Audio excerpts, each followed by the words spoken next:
Hey, friendo, Steve here.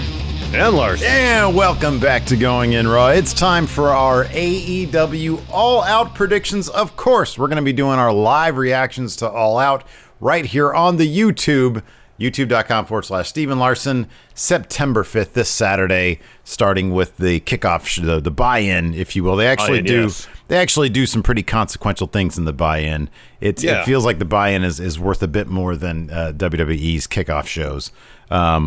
So, yeah, we're going to be doing that. But, of course, we're going to be doing our... Oh, wait, where's... Man, this guy's going to be online. I might be titleless coming up here very shortly. Could be. Oh, don't be titleless. You hear that? There he is. No. There he is. Big Gold right here. Might be taking up residence with Big Red. Oh, no. Anyways. Keep me here, Steve. What? Oh, wow. Y'all saw my mouth. I didn't say anything. Okay, so we got 9 matches on the card, so let's go ahead and run these down. Before we get the picks, we'll do a brief confidence point review. 9 matches, that means the match you're most confident in. You sign 9 points. On down the line, match you're least confident in, 1 point. Yes. You tally up your points on your correct picks. Whoever has most points at the end is winner, gets the title. Let's kick things off. Big Swole versus Britt Baker. Tooth and nail match. I've got Big Swole on this. I feel like the go home episode of AEW Dynamite was adhered to some pretty decent math, especially on this one. Big Swole had pizza rubbed in her face. She was beat down. There is no way she's losing this. I have 6 confidence points on Big Swole winning because it's like a cinematic match. It's like a, what do they call it? The tooth and nail match. Yeah, it's going to be at Britt Baker's dentistry dental practice. Yeah. So I'm pretty confident about this. Big Swole goes over 6 confidence points. Yeah, I'm pretty confident too. There's really only 3 matches that are kind of toss-ups in my mind. This is not one of them. However, I have Swole 4 confidence points. Next up, we've got the Casino Battle Royale. I'll just go ahead and toss my answer out there, but I really like your response. We talked about this a little bit before the cameras are rolling. I really like your idea here. I'm going to go with a safe bet, Lance Archer. I feel like everybody else cancels each other out, and they're not going to have Sean Spears win this thing. So, Lance Archer with 1 confidence point. There are still 4 spots that are undetermined, or that are unannounced, rather. And you have an idea for one of those spots. What do you got? I do. Well, before I get to mine, I'll go through some of the contenders that have been announced so far. And yeah, they by and large all seemingly cancel each other out. I even think Archer and Brian Cage, they're using this Battle Royal to really kickstart their feud, I believe. Jake and Taz have been trying to engage in a bit of war of words over the last couple weeks. It hasn't gone exactly seamlessly. So I think that's on the horizon. So part of it depends where this match happens on the card. If it's early, as is typical with these Battle Royals, I'm going to pick Wardlow. So at the conclusion of Dynamite on Wednesday, I didn't notice it live, but I saw a still of it on the Twitters where MJF is beating down Mox, and off to the side, Wardlow is holding that AEW title, just staring at it. And so I only got 1 confidence point on Wardlow. He wins, sets up a title bout between himself and Mox. I don't know when that would be. I assume maybe some point on television. And MJF could cost Wardlow the match because MJF can't stand the idea of Wardlow being champion instead of himself. That starts an MJF Wardlow feud. Don't know if it's going to happen, but it'd be cool if it did. However, if this match takes place later in the card, after the tag title match especially, wouldn't be surprised if Hangman Page came out for it. Yeah. Wouldn't be surprised. After that, the Young Bucks taking on Jurassic Express. Now, as we saw on Dynamite, the Young Bucks had new focus, a new aggressive attitude. That Chip means on their shoulders. Yeah, they're totally going to win here. I've got 8 confidence points on the Young Bucks, the Bucks of Youth, going over here against Jurassic Express. Same. Young Bucks, 8 confidence points. They're totally winning. They're not losing until they face off against FTR down the line. Yeah, and even in that case, I don't really know they're going to lose. After that, we've got Matt Hardy versus Sammy Guevara isn't this like a It's a broken rules match, and if rules. Matt Hardy loses, he's done with AEW. Yeah. They're really telegraphing this one, aren't they? Yeah, Matt Hardy was 7 confidence points. The only reason I didn't give it more, actually, you know what? Flip this one for me because this is so dumb. 8 confidence points on Matt Hardy and 7 on the Young Bucks. Because you're right. Wow. I like to at least like the matches that are totally and completely telegraphed. Like, yeah, the Young Bucks is a telegraphed match, but they're also going through a period of instability where they have a new focus and they're yelling at people or whatever, kicking people out of the Elite. And so there might be a recipe there. Like, there's a slim chance. There is no chance that Matt Hardy's outside the realm of lose. possibility. It's not outside the realm of possibility. The Young Bucks, because we've seen it before, take a loss to put a younger team over. We've seen them do it before. And to forward a story. So, like, I don't think that's going to happen here. I think the story is Young Bucks chip on shoulder. They're going to win a lot. Yeah, me too. But that being said, Young Bucks, I've now got 7. Matt Hardy, I've got 8 because I totally forgot about him saying, if I lose, I leave. That ain't happening. So Matt Hardy, 8 confidence points. Plus, they had that big match on the main event at Dynamite like a couple weeks ago. Yeah, that Sammy went over. So yeah. Matt Hardy's totally going over. I got Matt Hardy as well. I got 7 confidence points on it. He's totally winning. Mm-hmm.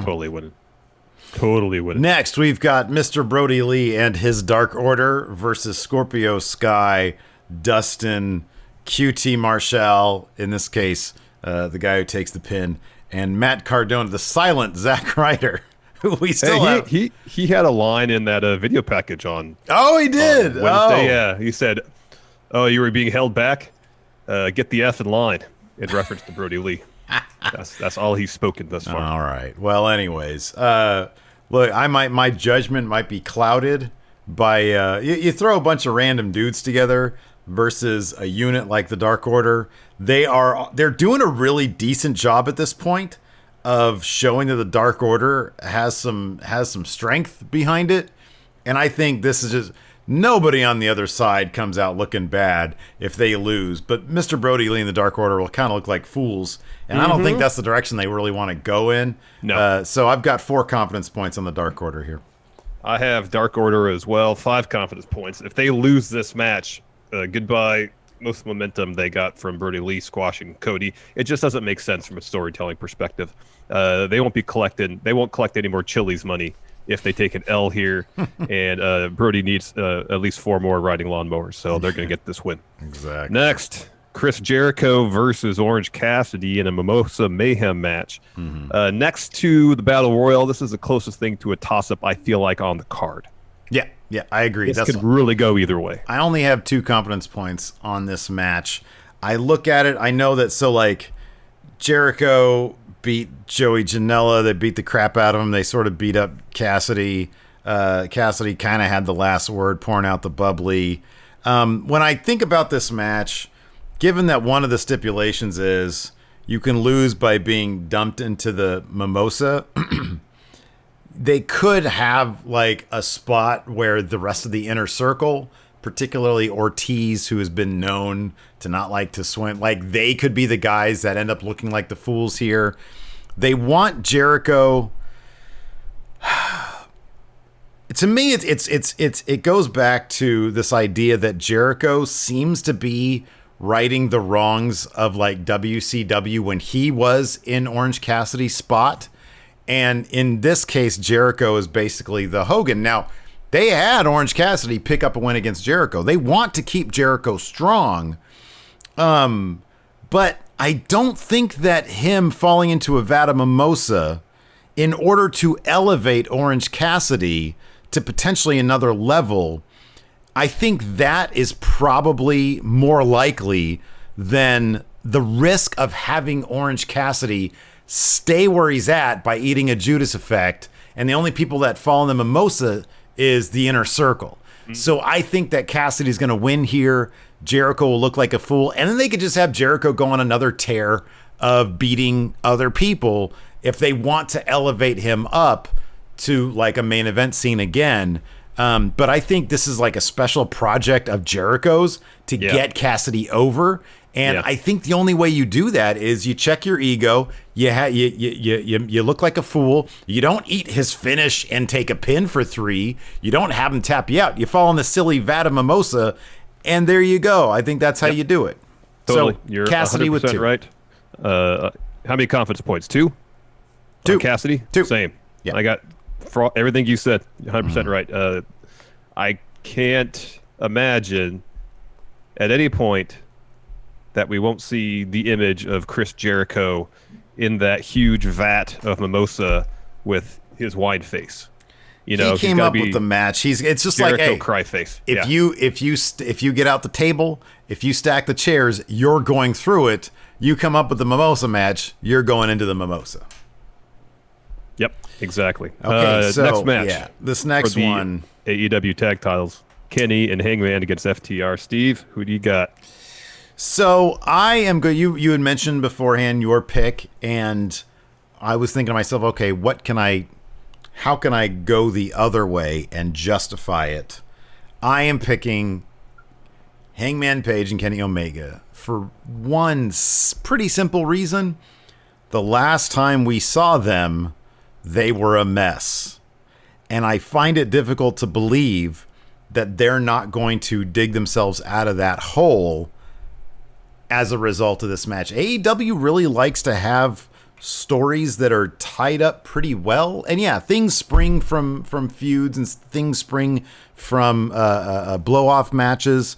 And they could use this to justify, Page going complete cleaner, Hangman, I guess Page turning on Hangman at this point. I don't know. I have no idea. Page turning on Hangman? I'm sorry. Yeah, he turns on himself. Kenny turning on Hangman. I don't know why he'd go the other way because Hangman is kind of a mess right now. It's obvious that Hangman is not going to join FTR. That at this point, storyline wouldn't even make any sense unless the entire thing this past week was an act. But that would be silly. I'm going to say I think that the last time we saw them, they were not on the same page. I think they're going to find a way to get back on the same page, and then it'll start falling apart from there. I think that this is going to end up being the bigger story here is going to be Hangman and Kenny are going to lose those titles to the Young Bucks after the Young Bucks have already taken care of FTR. That's what I think. I think FTR are basically being brought in to be heavies, to present a real legitimate threat to the Young Bucks and Page and Omega. And that's the real story, is the Young Bucks and Page and Omega. And that's where those titles are going to come into effect. FTR could lose this. The Young Bucks could still target them. They don't need the titles for their match because that's a big deal. That's been building anyways. And you still have Hangman and Omega with the titles. So I think that for that reason, the evidence to me suggests that it's going to be Omega versus Page. Or Omega. I'm going the other way. I got FTR winning. The ingredients are all there for Omega and Page to just absolutely implode on Saturday, or at least start the process of that. One thing you didn't mention in your scenario is the Young Bucks. So, of course, Page cost them their match during the Gauntlet match, led to their elimination at the hands of the Best Friends. Young Bucks, they have a huge chip on their shoulder now. They got a new attitude. They may want a receipt for that, and that might lead to them costing Omega Page that match. I can see a scenario on the following Dynamite. Well, there's a confrontation. You got Omega there, you got Page there, you got the Young Bucks there, and Kenny has to make the choice. Who is he really going to align himself with? Is he going to turn his back on his tag team partners, or his tag team partner, to take the side of his best friends? Or is he going to turn his back on his best friends and align with his tag team partner? So, and I disagree with you. I think FTR Young Bucks, I think you need the tag titles in that match because they're fighting over who is the best tag team in the world. That's the one thing Tully has been harping on the last few weeks, is that if you're going to be considered the best, you can't just call yourself the best. You need the prestige. You need the titles to be considered the best. So whatever inevitable clash is going to go down between FTR and Young Bucks is going to be for the tag belts. And to do that, I think FTR wins here. They walk in that match against the Young Bucks as champions, and then maybe the Young Bucks win that match. That's just how I see it going down. So I got FTR 3 confidence points. Yeah, I got 3 competence points as well. I wonder if I want to change this down to 2 and then Cassidy to 3, because like I feel like my argument, because like you made a really good argument for FTR. I don't think it outweighs my argument. I'm still happy with my pick. But yeah, I'll just change this really quick. I'll go Cassidy 3 and Omega Page 2. I'll do that. Next for the women's title, Hikaru Shida taking on Thunder Rosa. This should be a spectacular match. I'm really looking forward to this one. That being said, Shida's totally retaining. Yeah, Hikaru Shida's totally winning. 9 confidence points. 9 confidence points on this one for Hikaru Shida. Yeah, she's not even wrestling somebody in her own promotion. This is easy. Next up, pretty easy given what just happened. Mox versus MJF, the main event. AEW, well, probably maybe the main event. Maybe the tag title match will be the main event. Could be. Mox versus MJF. Although AEW's been pretty consistent. The world title main events the show. Yeah. Even if it's not like the top match, it main events the show. If there's a title match, it main events. Yeah. Mox versus MJF. I've got Mox going over here because he was like almost bludgeoned to death by MJF on the go home. Mm-hmm. I just don't think it's MJF's time yet. I think this was really early for him, but I think that coming out of this, I really like your scenario with Wardlow. Hopefully they do something with that because I think that could be a really great feud. I mean, all the big men, Cage, Archer, there are no actual like Cage. Cage is not. Cage is a heel. Archer's a heel. Brodie's a heel. Hager's a heel. Wouldn't it be great if there was like Wardlow? He was like a big guy who was a good guy. Like, well, there's Luchasaurus. Yeah, but he's like a cartoon. He's like a kid show gimmick. That ain't real, dude. I don't really consider him as part of all that. It's funny because you're right. He's huge, but come on, he's like hanging out with the cartoon kids.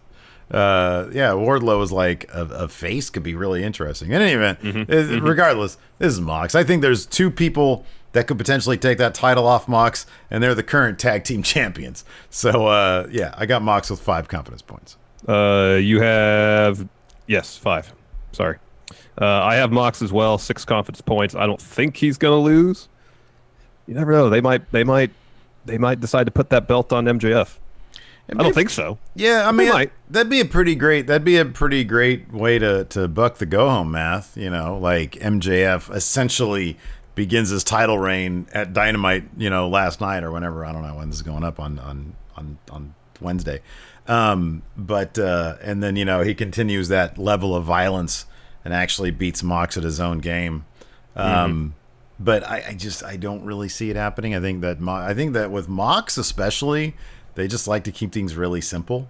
Like, he likes things simple as well, and I just don't know. It'd be weird at this point if Mox didn't have that title on him. Mm-hmm. The hell would he do? I honestly don't see him losing the belt till he drops it to either Kenny or Page. Mm-hmm.